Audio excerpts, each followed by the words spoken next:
Hey, this is Dr. Eisenhower from Ouachita Baptist University. I want to talk to you about some of the Arkansas All-State audition material.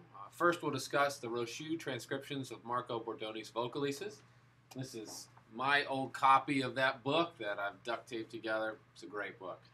As with anything you play, you want to make sure that you're making your very best sound. One of the ways you can do this is by listening to great trombone players. If you don't have it already, I highly recommend that you purchase this CD. It's called The Essential Rochut, and it's professional trombonists performing a variety of the Vocalises from this book. It will really help build your concept of what these etudes should sound like.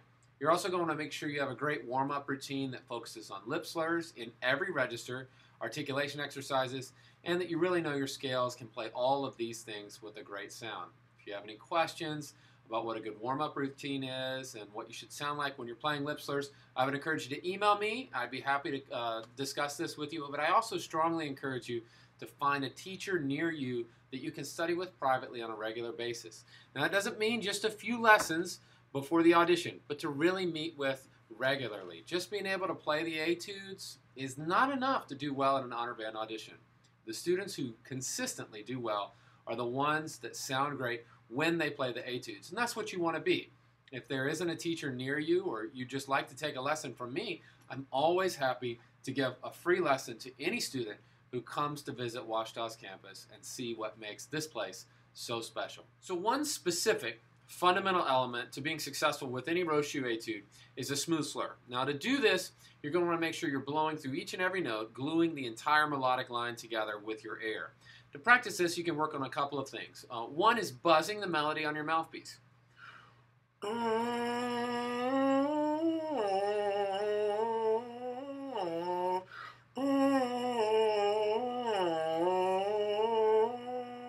You notice I'm not using any tongue other than on the first note, and then I'm really trying to get a lot of smoothness between the notes, maybe even a glissando between some of the larger leaps. That's going to show you on the mouthpiece that you're really connecting those passages with air. So once you can get that, a good command of that, then you're going to want to see if you can flutter tongue the passage. Now, some people can flutter tongue, some people can't flutter tongue. If you can flutter tongue, you can make this kind of sound, like a rolled R in Spanish. Then you're going to want to play this whole entire melody just with the flutter tongue. I'll demonstrate that.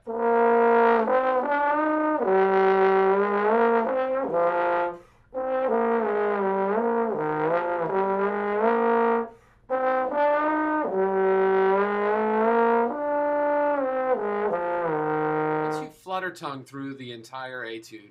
Then look at glissing through the etude so that you're tonguing the first note of each phrase or the first note after a breath, and then nothing else. You're just allowing the instrument to either glissando or get a natural break if you're changing partials. I'll demonstrate some of that.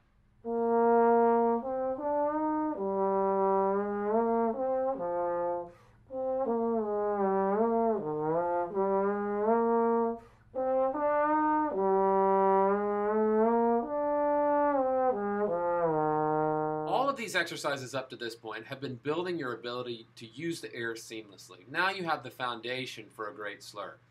At this point, you'll want to use a tongue with a da syllable, but only when necessary to cover any glissandos.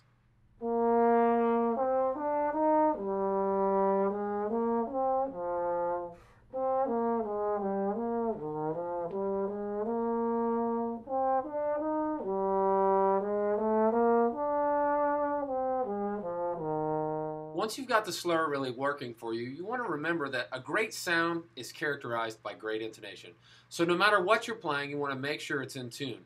Working slowly with the tuner is really great practice. You could use an app, something like this. This is Tonal Energy. You can use a tuner, a standalone tuner. Korg makes some great products. Something like that will really assist you in developing your intonation. Something else that you can use to work on intonation is using drone tones. There's a ton of CDs. I like the cello drone tones. You can buy that on iTunes. There's some available that are also available for free online. And this will help you hear when you're in tune and when you're out of tune. When you're using a tuner like this, you're using your eyes to help train your ears. When you're using drone sounds, you're using your ears to really develop your ability to listen to what's in tune and what's out of tune. Rochut number 13 is in the key of E flat. And in the key of E flat, an E flat drone will work really well. But also a B flat drone is going to work. A drone on scale degree 5, so you have E flat, F, G, A flat, B flat scale degree 5. Sometimes that's also called the dominant. This will work really well. Either tonic, E flat, or scale degree 5, the dominant, B flat. Both of those are going to work well. Whenever you're working with a drone, make sure you go slowly enough to give your ear time to tell your arm what to do. One of the things I like to do is to play the piece out of time, so that when we hear a note that is out of tune, we can stop on that note, move it a little lower and a little higher to really find exactly where it locks in. And then we can back up 2 or 3 notes to see if we can get into that note again with a better approach to our intonation. I'll demonstrate a little bit of that with an E flat drone.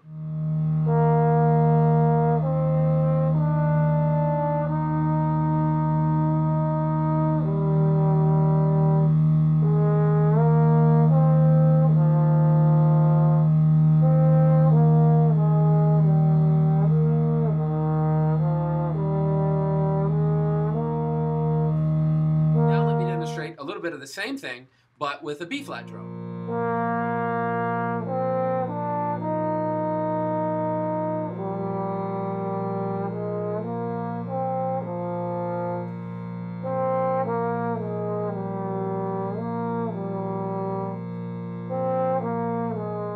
You might have noticed that I take a lot of the D's above the staff in 4th position instead of in 1st, and in the key of E flat, these D's are often followed by an E flat. Using this alternate position really helps to keep the slide motion smooth and allows for more consistent pitch. I use it quite frequently here in Rochut number 13. In fact, I use this alternate position every time I practice the E flat major scale. Rochut number 13 is written in 3/8, right? The meter is 3/8. And the issue for many students is that they're just not very confident reading in 3/8 time and counting in 3 with the 8th note getting the beat. I've got a comparison that I'm going to put up here for you with the first few phrases written in 3/8 and then what they would look like if they were written in 3/4, which is a little bit more familiar to most of us. Now, I count the dotted eighths or quarters, depending on which line you look at, as 1-2. See if you can follow along. See 1-2 and 3 and 1-2 and 3 and 1-2 and 3 and 1 and 2 and 3 and 1-2 and 3 and 1-2 and 3 and 1-2 and 3 and 1-2. Because we don't read in 3/8 this way as often as we read in 3/4, this etude just poses challenges dealing with the notation. If you'll take some time and practice other exercises in 3/8, or even write this one out in 3/4 if you need to, you'll be much more comfortable just reading the music. Let's discuss a few of the details in this particular etude. The grace notes in and around measures 17 and 19, I like to think of these as magical notes. They don't get any rhythmic value, and when any magician, or at least when I was a kid, any magician pulled a rabbit out of a hat, they always said, ta-da. And I think just by thinking ta-da on these grace notes is really going to help your approach. So there in measure 17 with the pickup, ba ta-da-da-da-dee-dee-da-da-da, ta-da-da-da-dee-da, ta-da-da-da.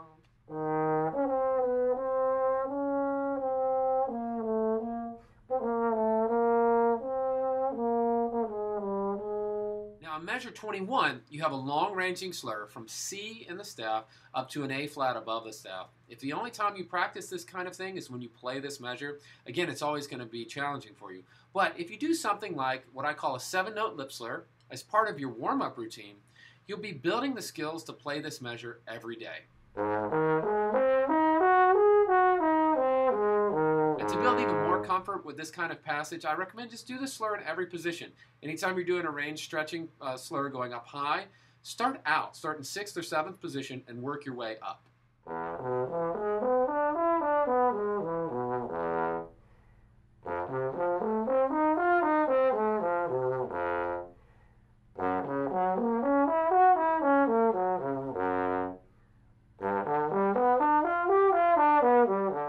Many of the same comments apply for Rochut number 4. Working on buzzing,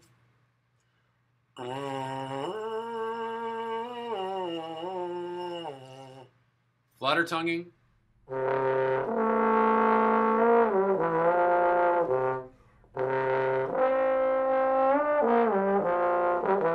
and of course glissing will still help.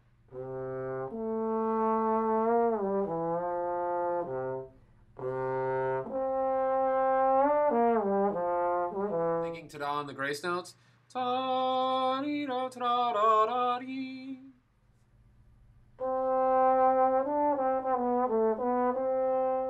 Remember, this etude here is in the key of F, so an F drone, that would be tonic, F, G, A, B flat, C. C is going to be scale degree 5, so a C drone will also work. Both of those will work well for most of the piece. I'll demonstrate both of them.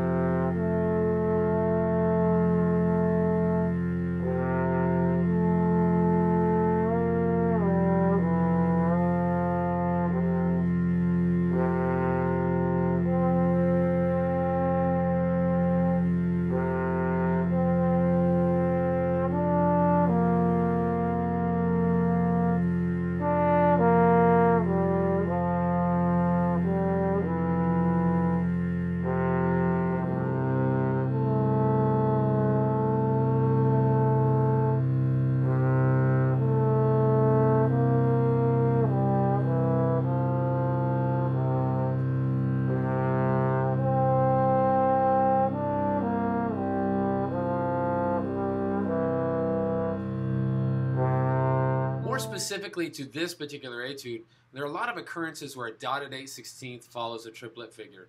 Make sure you don't tripletize the dotted 8/16. The triplets subdivide the beat into 3, while 16ths subdivide the beat into 4. Triplet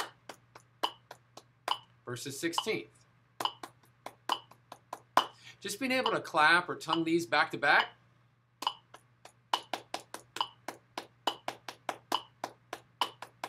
or da da da da da da da da da da da da da da da. To do these changing subdivisions will really help build your rhythmic skills. Always do this with a metronome, or else you're really just guessing on your time.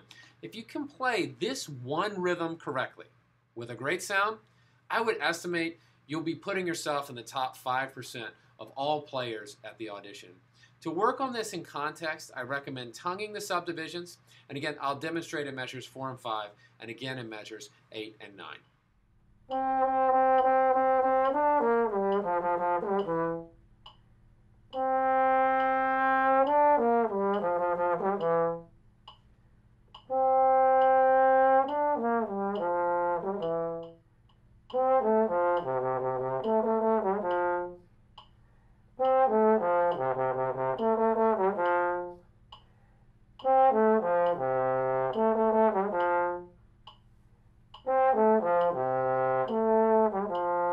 If you found this information helpful, check out my video with tips and tricks for the Tyrell etudes.